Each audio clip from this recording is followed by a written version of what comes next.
Hey, it's Josh Hammer in for Jesse Kelly on I'm Right.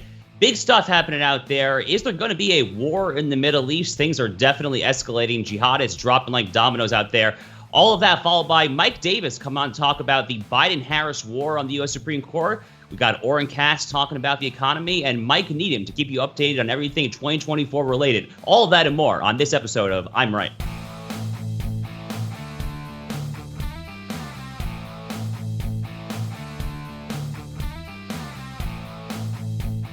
I'm Josh Hammer, host of America on Trial, a First TV podcast, and I'm filling in for Jesse Kelly on I'm Right. Well, the Middle East is in flames. Now, stop me if you've heard that before. The Middle East has been in flames, tragically, for pretty much the entirety of my adult lifetime. What is different about what we have witnessed over the past 24 to 36 hours is that the good guys have actually now been firing back. The Middle East was in flames last October, on October 7th, obviously. The Hamas Holocaust, the single largest slaughter of the Jewish people in one day since the defeat of Nazi Germany in 1945.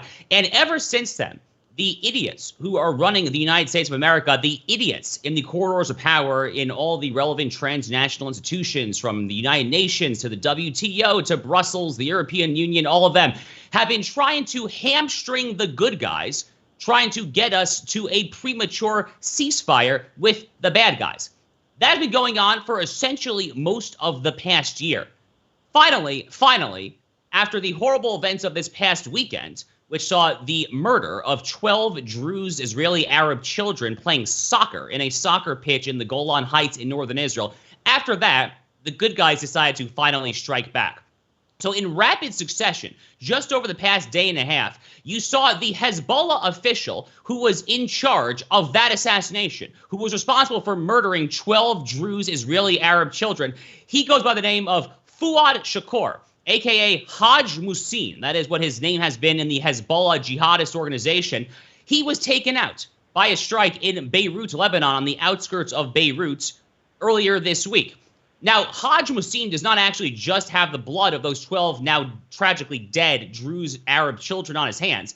This is the man actually who was responsible for, he was primarily responsible, that is, for the Beirut barracks bombing of 241 U.S. Marine personnel going back to the 1980s.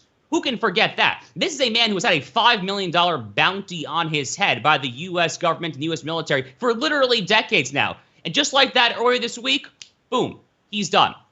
But they actually weren't done there, the Israelis were. Within hours, literally less than 12 hours after Fuad Shakur was taken out. By the way, Hezbollah is saying that he's not taken out. Reports are they literally saw the body in the rubble. So, good luck with your spin. This guy is donezo. Less than 12 hours after that, arguably an even bigger assassination. Already the Hezbollah number 2, pretty big deal. Less than 12 hours later, Hamas number 1, Ismail Haniyeh, taken out. He's donezo. He has met his maker. He was in Tehran. Now, normally, Ismail Haniyeh, who, by the way, is a billionaire, he has literally made billions of dollars off of Hamas's trafficking and all of their various other sordid and illicit jihadist-related activities. He's a literal billionaire who lives in exile normally in Doha, Qatar, where he lives in 5-star luxury hotels, the Four Seasons, you name it there. Normally, he gets some sort of immunity for living in Qatar, because Qatar, even though they are the world's #1 sponsor of the Muslim Brotherhood and radical Islamism through their Al Jazeera network, horrible country, America foolishly calls Qatar a major non-NATO ally. So he's essentially off the table when he is there in those 5-star hotels in Doha. Well, Ismail Haniyeh made the tragic mistake, actually, of trying to attend the presidential inauguration of the new Iranian president in Tehran. Tehran, as you might imagine, is not off limits, and Israel has previously shown in the past that they are fully willing, eager, capable, and able to execute with precision and lethality strikes inside of Iran. Go back to 2020 when they took out Fakhrizadeh, a well-known Iranian nuclear scientist. So Ismail Haniyeh flies into Tehran. He goes to the presidential inauguration of the new Iranian president, who was replacing Ebrahim Raisi, who died in that helicopter crash near the Azerbaijan border just about a month and a half ago or so. So Haniyeh is in Tehran for the presidential inauguration, goes back to his townhome. He's staying at an Islamic Revolutionary Guard Corps-owned multi-story townhome. By the way, below him, literally a floor or two below him, is the head of Hamas's Gaza-based Islamist rival, Palestinian Islamic Jihad. all of the Islamists flew into Tehran for this big inauguration of the head of the snake. That's what Iran is. So Haniyeh goes to sleep. It's around 2 a.m. local time. Boom, he's done. Taken out. Now, when the reports first surfaced, many of us thought this was kind of similar to the assassination of the nuclear scientist a few years ago, one of those on-the-ground target assassinations. No, as it turns out, this looks like it actually took the form of an intercontinental missile. Imagine that, a missile that flew across borders, in all likelihood from Israel, of course, with the precision to target a specific story on a specific home in a country thousands of miles away. This is absolutely wild, breathtaking stuff. Now, the media has not exactly reacted with happiness or enthusiasm to these assassinations. Even the Wall Street Journal actually got in on the app. The Wall Street Journal, terrible headline earlier today, talking about how a leading advocate of a Gaza ceasefire was killed in this strike. Leading advocate of a Gaza ceasefire. How about the guy who has the blood of 1,400 civilians on his hands from the Hamas Holocaust of October 7th? How about the #1 leading jihadist of a U.S.-recognized foreign terrorist organization, Hamas? That is what Hamas is. And he's a leading advocate of a ceasefire. Are you kidding me? CNN, BBC were arguably even worse, calling him a so-called moderate force. Yeah, if by moderation you mean that he was a supporter and the leader, the actual lead executor of the October 7th assault, if by moderate you mean someone who supports the eradication of America, the eradication of Western civilization as a whole, if that is a so-called moderate force, CNN and BBC, by all means go for it. That's not moderate where I come from. Tony Blinken, our addle-brained Secretary of State, he actually was going to call for a ceasefire today after the Haniyeh assassination as well. Let's go ahead and take a listen to that. First, this is something we were not aware of or involved in. It's very hard to speculate, and I've learned over many years never to speculate on the impact one event may have on something else. So I can't tell you what this means. I can tell you that the imperative of getting a ceasefire, the importance that has for everyone remains. Calling for a ceasefire right now, I want to be very clear about this. Calling for a ceasefire right now is the functional equivalent of taking out Hitler's #2 or #3 guy in like Frankfurt or somewhere else in Germany in 1945, and then telling Eisenhower, FDR, Churchill, all of them, you have to stop short of actually going to Berlin. That is the functional equivalent of this. Until Yahya Sinwar, who is Haniyeh's right-hand guy, the actual tactical leader of Hamas in Gaza, until he is eliminated and until Israel can actually restore security and sanity to the Gaza Strip, there is not going to be a ceasefire. More generally speaking, Tony Blinken, these idiots running America's foreign policy establishment left and right alike, this notion that you can get to a peaceful Middle East, that you can get to a Middle East that is not up in flames by appeasing America's unappeasable enemies and controlling our allies, is exactly backwards. The beauty of the Trump-Netanyahu foreign policy doctrine back when Donald Trump was in office and working hand in hand with Prime Minister Netanyahu on this was that they understood that emboldening Israel and emboldening America's moderate Sunni Arab allies had the natural effect of leading to an Iranian containment alliance, whereby the Iranian regime and their hegemonic ambitions would be contained. That in turn allows America to strategically retrench from the region, to actually pull back. That's how you got the Abraham Accords peace agreements, with Israel making peace with the UAE, Bahrain, Morocco, Sudan. God willing, Saudi Arabia will join the circle of peace sooner rather than later. Above all, these assassinations of Fuad Shakar, a.k.a. Haj Hussein in Beirut, as well as Ismail Haniyeh in Tehran, above all, these assassinations are a signal that Israel has sent to those exact countries I just named, to the UAE, Bahrain, Saudi Arabia, and elsewhere. What they are saying to those other Arab countries is that unlike the Biden administration, unlike the United States under this physically and mentally deficient, literally, leadership, unlike the United States, we have the balls and the tactical and strategic capability to patrol our own region and to protect you from radical Islamism and the Iranian regime alike. That, above all, is the message of these strikes over the past 24 to 36 hours. Anthony Blinken, dude, you can beat it. You are totally misunderstanding what is happening here in the Middle East. Coming up next, we'll talk to my buddy Mike Davis about the Biden-Harris war on the U.S. Supreme Court.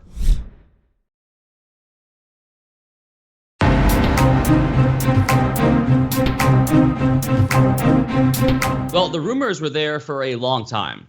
What would the Joe Biden-Kamala Harris assault on the U.S. Supreme Court look like? Biden's been teasing on the campaign trail. Kamala Harris, she's the wing woman. We all knew that she was going to come out supporting whatever her physically and mentally deficient boss would come out and support. Well, the guessing game is over because on Monday, Joe Biden, with Kamala Harris right behind him, he unveiled his plan to take on the U.S. Supreme Court. We're talking here about term limits for the justices, some sort of purportedly enforceable code of ethics on the justices, as well as a new constitutional amendment to overturn the Trump versus United States decision on presidential immunity. Who knows what else might come from this? Look, this is court packing by any other name. And at a bare minimum, it is half court packing. This is dangerous, dangerous stuff that the left is currently flirting with.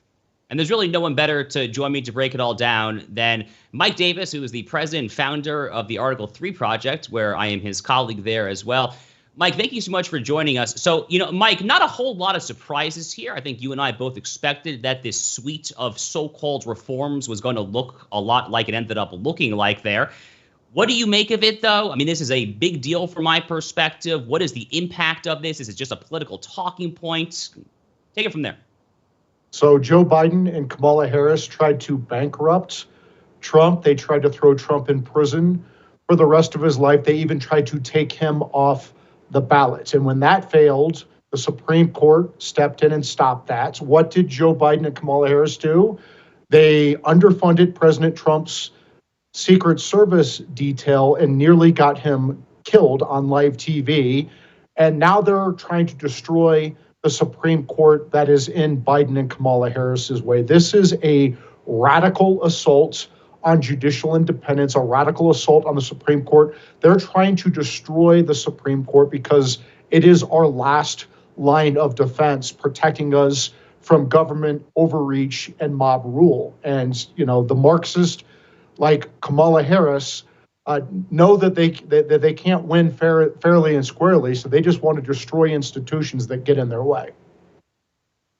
Right. So, I mean, that really is what is going on here, right? I mean, the left controls every meaningful body in America, political, legal, cultural, and civilizational. The Supreme Court that you clerked on is essentially the only last remaining center-right body that they don't currently have under their unanimous control. But what does it say about the state of their movement that they are now not just flirting with, they are actually proposing a full frontal assault to make the U.S. Supreme Court not merely the least dangerous branch that Hamilton spoke of in Federalist 78, but actually just a nothing branch, a branch that Congress can just trample over? What does it say about the utter contempt with which they treat the American Republic and our cherished constitutional order? Yeah, these same Democrats who pretend like they're protecting democracy from Trump, who they call a tyrant, sure seem tyrannical themselves. I mean, I think Venezuela's Maduro has been taking notes from Joe Biden and Kamala Harris. I mean, what's a way to grab ultimate control of a country and destroy a country is you take over other branches of government. You make the federal judiciary, you make the Supreme Court and the lower federal courts your puppets, and that who rubber stamp the power grabs that you're trying to take, and then you all of a sudden you have all power. Remember, these leftists are very upset that the Supreme Court, for the first time in 90 years, is a constitutionalist Supreme Court, President Trump's biggest and most consequential accomplishment of his first term. They may disappoint us from time to time on the Supreme Court, but they're pretty solid overall. And these leftists know that the Supreme Court is in their way. The Supreme Court understands our Constitution is a loan agreement between we the people and our governments, and we loan our governments specific, enumerated, and divided powers. And what powers we don't give them, they don't have. And what powers we give them are supposed to be divided. They don't like this. These dictators, Kamala Harris and Joe Biden, and these dictators in the executive branch want to control our lives. And they don't want Congress to do it. They don't want judges to do it. They want to do it themselves. These unelected, unaccountable bureaucrats. Yeah, and one key point here that I think people have to bear in mind. This is not only not your grandparents' Democratic Party, this is not your parents' Democratic Party. Joe Biden in 2005, when he was a senator from Delaware, went on the floor of the U.S. Senate and gave a somewhat eloquent speech. Hard to believe, I know. And this is when he obviously had more brain cells operating between the ears. But he gave at least a semi-eloquent speech praising the Senate Judiciary Democrats of 1937 who rejected FDR's court packing scheme. Now here he is, 19 years later, doesn't have his wits about him, and he's basically just an empty vessel for the Democrats to project all of their various desires onto him. But, Mike, speaking of Democrats projecting all of their various desires, they have a radical far-left presumptive nominee at this point in Kamala Harris. She has been on record in the past for taking all sorts of crazy Looney Tunes positions. I'm still waiting a week and a half after she was tapped by Biden to be the successor. Now, I'm still waiting for kind of the response to start carpet bombing the airwaves. I think it's only a matter of hours at this point there. When that happens, because it should be coming imminently, what should that look like? What should the Republican response to the Kamala Harris presidency or nomination, I should say, look like? Kamala Harris is a left-wing radical. Her only accomplishments in her adult life are getting elected to office. And after she gets elected to office, she doesn't accomplish anything, right? Like, what has she done as the vice president? She was put in charge of our border by President Biden. Kamala Harris is the border czar. And what did she accomplish? She accomplished allowing in over 10 million illegal immigrants, unvetted and unvettable fighting age men from the worst trouble spots around the world. And we see the resulting migrant crime. She was also the deciding vote in the Senate as the vice president of the Senate, the tie-breaking vote for President Biden and Kamala Harris's spending sprees that caused our economy to go into turmoil. We have record inflation and record interest rates under Joe Biden and Kamala Harris. That's because of Kamala Harris. So the two things that she did, she destroyed. She destroyed our border and she destroyed our economy. She has it where inflation is so high that people can no longer afford groceries.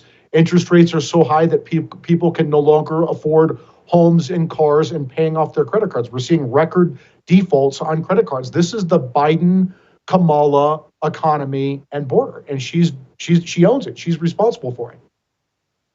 Yeah, and she's also, as you and I both know, deeply sympathetic to all of the keffiyeh-clad radicals currently trying to burn down Washington, D.C., burn down the American flag quite literally at that tragic display outside Union Station last week. This is the same woman who literally posted a link to a Give, Send, Go, GoFundMe, whatever, to bail out the Black Lives Antifa rioters in the summer of 2020. So, they're trying to portray her, Mike, as some sort of prosecutor, Kamala the cop. This is a woman who has been on the side of the rioters and the anarchists, not exactly on the side of law enforcement. But, speaking of law enforcement, you alluded to this earlier.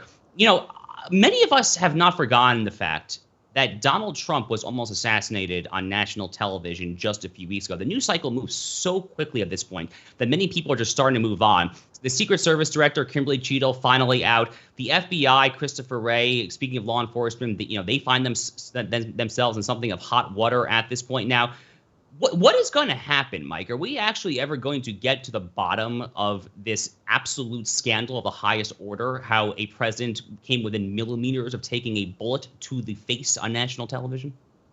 Yeah, I blame President Biden and Vice President Kamala Harris for what happened to President Trump on July 13th. You have the Biden-Kamala campaign strategy that President Trump is an existential threat to democracy, a dictator who must be stopped at all costs. They tried to bankrupt him. They tried to imprison him for life. They tried to throw him off the ballot. That all didn't work. And so then they, again, underfunded Trump's Secret Service detail. The Biden-Harris administration denied several requests from the Trump from the Trump Secret Service detail, career professionals on his detail. They denied those requests while they were beefing up security for Ukraine President Zelensky. They denied beefing up security for American President Donald Trump. And then President Biden said that we need to put a bullseye on President Trump. I mean, what the hell did Joe Biden and Kamala Harris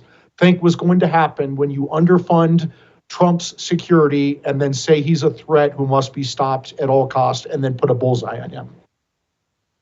Yeah, I mean, at some point, you have an action that is reasonably foreseeable, right? It's reasonably foreseeable based on the dereliction of duty and the negligence of one's own actions.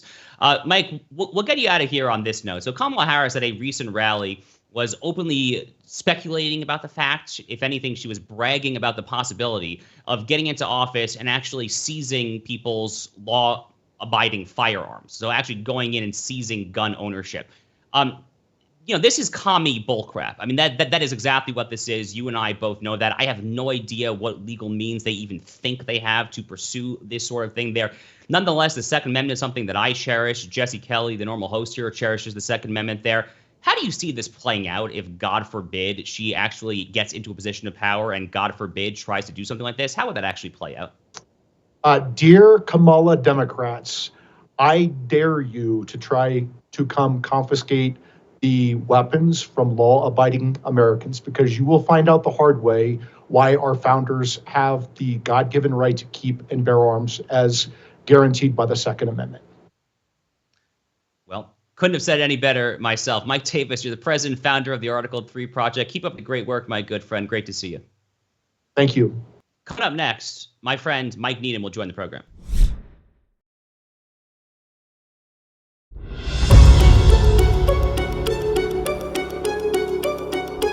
The summer of 2020 brought America to the brink of collapse.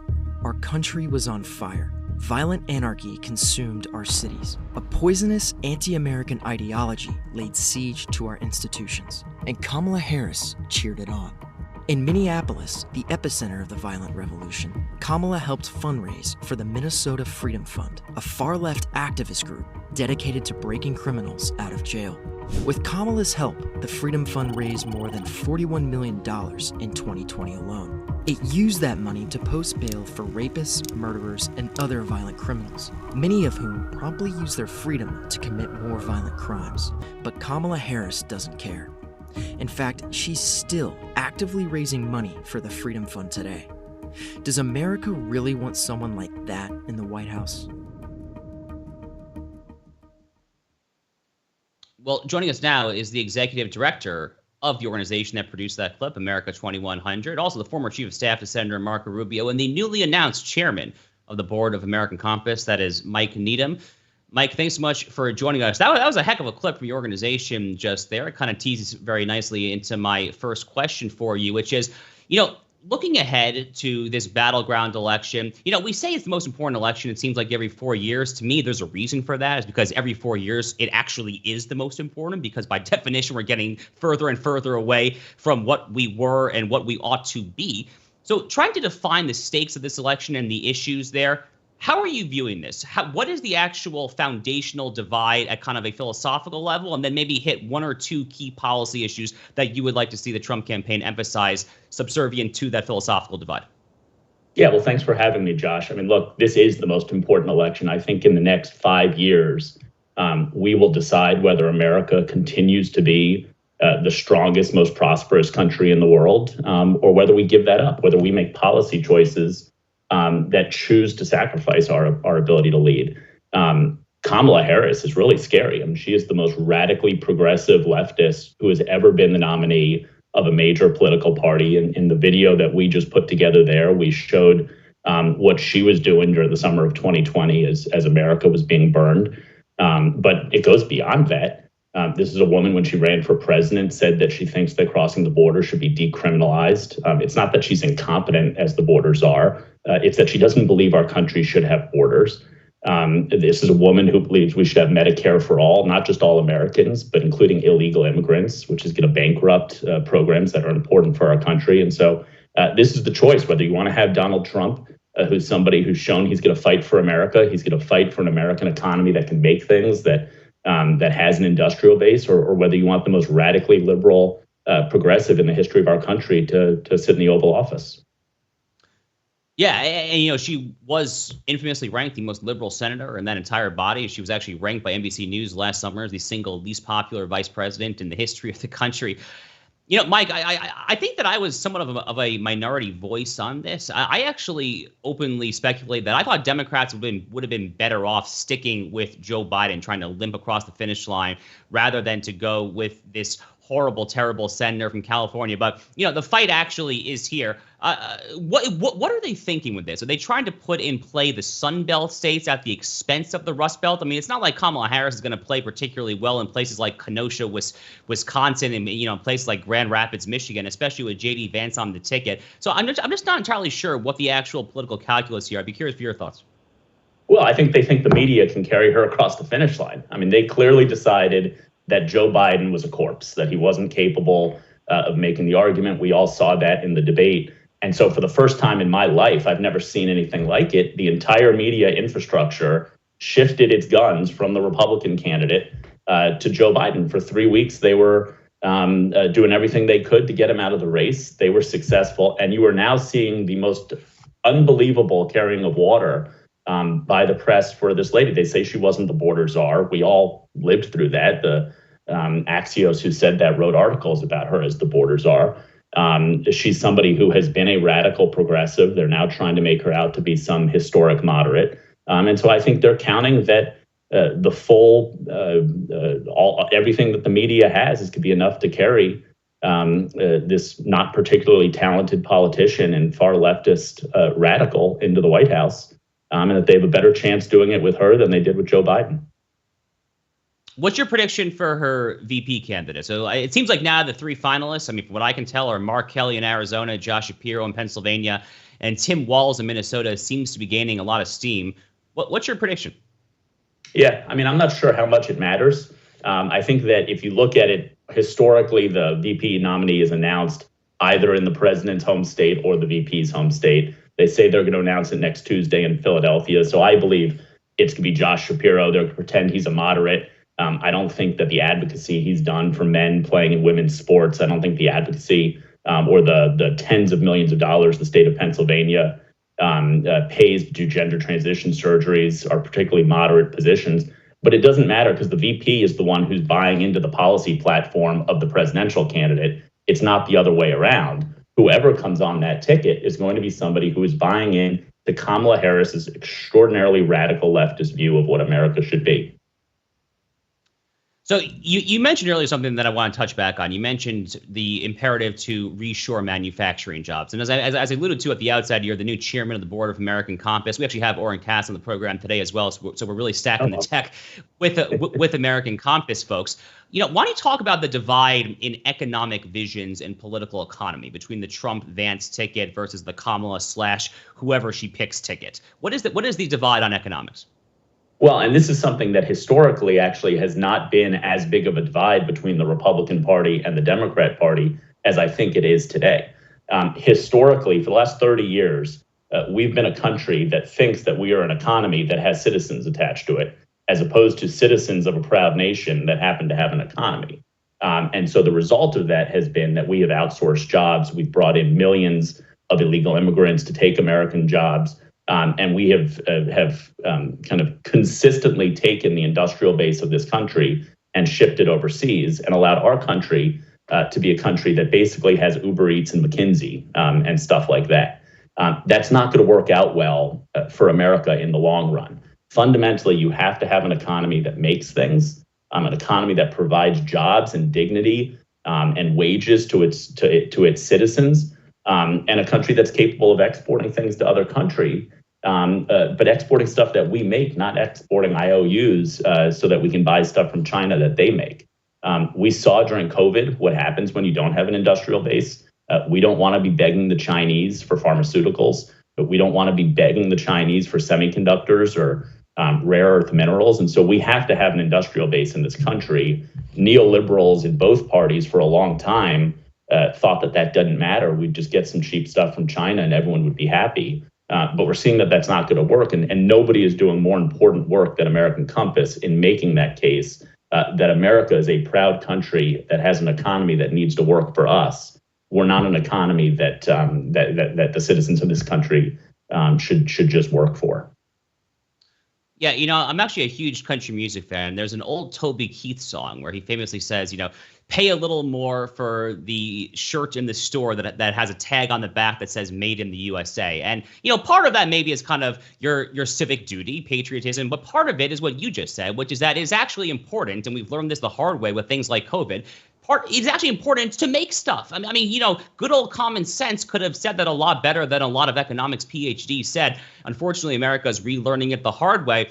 I do think the J.D. Vance pick is an extraordinarily auspicious start in trying to kind of realign the Republican Party in that mold. One other question for you, though, Mike, and I say this as someone who's known J.D. personally for years. I was a huge proponent of his being the vice president, and I'm over the moon happy for him. The favorable, unfavorable splits right now are not exactly where they should be. I'm curious what your take is on that, and what the ticket has to do to try to make sure that the public actually sees the J.D. Vance that I have gotten to know, which is an incredible American patriot, a veteran, a father, and a public-minded citizen, and so forth. Yeah, I think that will come through. Look, this is a lot of noise right now. The media has done everything it can to tear down J.D. I think if you look at that Minnesota speech he gave a couple days ago, he did a great job. He did a great job yesterday on the stump. People will get to know the J.D. Vance that I know.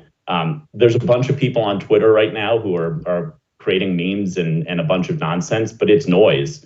And I'm quite confident that as J.D. is living in Pennsylvania, in Michigan, and Wisconsin, in that critical Rust Belt, those 3 critical Rust Belt states, he's going to be a tremendous asset for the ticket. And more importantly, when it becomes time to govern, there's nobody who's thought in a more kind of deep and systematic way about the challenges that our country faces. And JD is just going to be a tremendous asset for conservatives on the inside, both in terms of personnel and then the policy fights that will develop in the administration.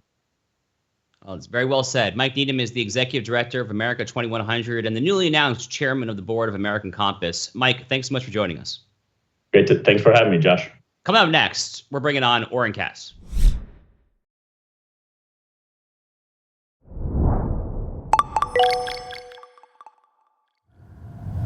I saw the other day Kamala Harris question my loyalty to this country. That's the word she used, loyalty. And it's an interesting word, simplify, loyalty, because there is no greater sign of disloyalty to this country than what Kamala Harris has done at our southern border.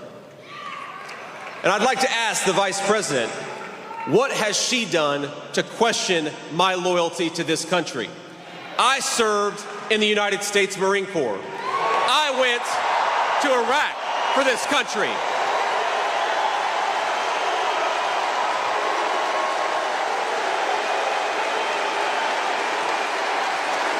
I built a business for this country. And my running mate took a bullet for this country. So my question to Kamala Harris is, what the hell have you done to question our loyalty to the United States of America? Joined now by Oren Cass. Oren is the chief economist of American Compass and the author of the brand new Substack. I highly recommend it, Understanding America. So, Oren, thank you so much for joining I'm Right with Jesse Kelly tonight. So I haven't really gotten your thoughts yet on the meaning and significance of the J.D. Vance vice presidential selection. J.D. Vance has kind of been the tip of the spear in many ways, at least from my perspective, of a lot of what American Compass has been trying to push forward over the past few years since you started the organization in 2020. Why don't you just talk briefly about the significance of the J.D. Vance vice presidential pick?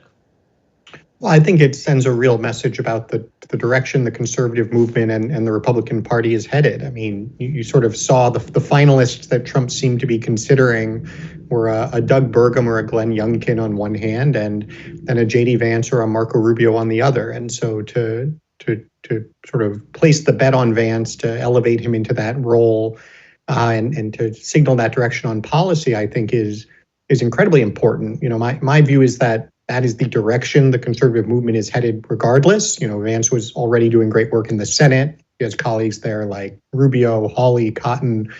Really, the entire next generation is already moving in this direction. But I think having him on the ticket, having him potentially in a prominent role in the administration is terrific. So let's kind of take then that and then project it moving forward. So you've been writing a lot recently about the upcoming debate over what to do with the Trump tax cuts, the 2017 Trump tax cuts. There's been a lot of discussion in the House Ways and Means Committee about whether Republicans might actually support raising the corporate tax relative to the cut that was there in 2017. Now, once upon a time, Oren, you and I both know this would have been I mean, you would have been laughed out of a room full of Republicans for even having these conversations. I mean, Grover Norquist of Americans for Tax Reform would have personally hunted you down and tried to kick you out of the literal and proverbial movement there. So what are you hearing about the debate that's happening on Capitol Hill right now on the American right when it comes to taxation policy, especially at a time when we are rapidly approaching $35 trillion in debt if we haven't hit it already, actually? Well, I think it's a great illustration of how much things are changing. I mean, if you think about the arguments that conservatives had for always wanting to cut taxes, one was it was going to produce growth. Unfortunately, recent waves of tax cuts have not shown in the evidence to actually promote growth and investment. And it was supposed to limit government. If we cut taxes enough, supposedly spending was going to come down. That didn't happen either. And I don't know why, frankly, why you'd believe it would. And so I think what you're seeing is what we're calling the return of the fiscal conservatives. I think you're seeing people recognize, look, we do need to get spending down, but nobody has an idea of how you're going to get spending down to the level of revenue we raise now. And it would also be conservative to say we have to be willing to raise the money to pay for the government that we do have. And so, like you said, it's a very different conversation than it was even 5-10 years ago. You know, TICJA, the Trump tax cuts passed without being paid for at all. I think there's very little appetite for just extending them without paying for them. And it's funny, as Grover is personally tracking me down. They've been sending interns to stand outside of our Hill events, handing out their materials, which we obviously welcome all people to our events. But obviously that it does not control the discussion and the debate the way that it used to.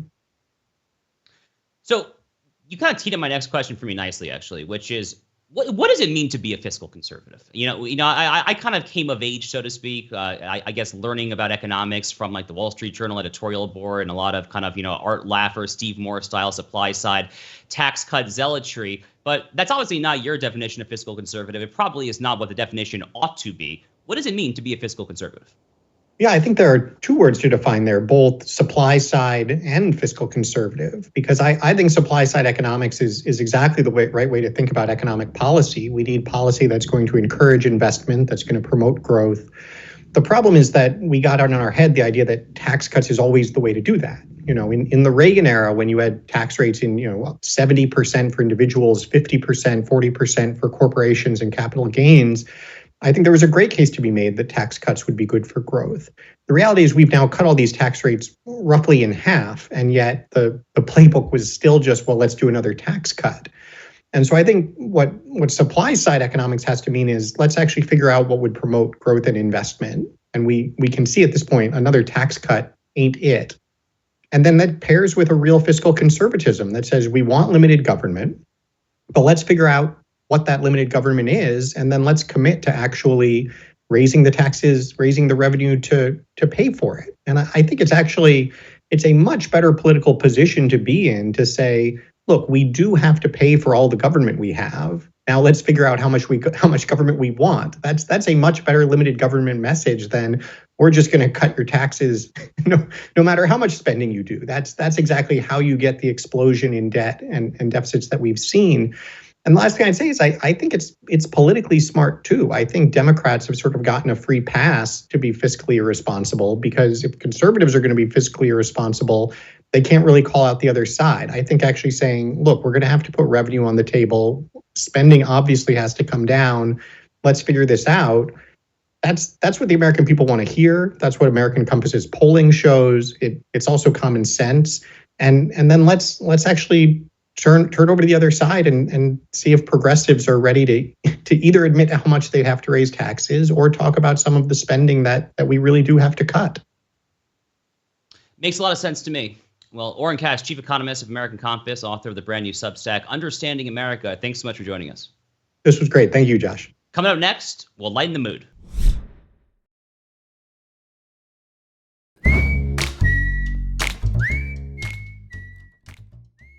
Well, it's time to lighten the mood, and I know that there's nothing that lightens my mood like old-fashioned Donald Trump just ripping someone who needs to be ripped. Let's toss it to this.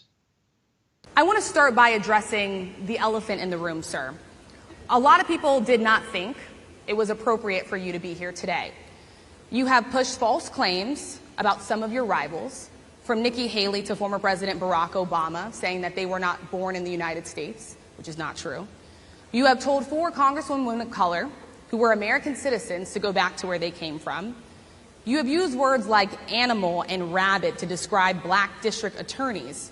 You've attacked black journalists, calling them a loser, saying the questions that they ask are, quote, stupid and racist. You've had dinner with a white supremacist at your Mar-a-Lago resort.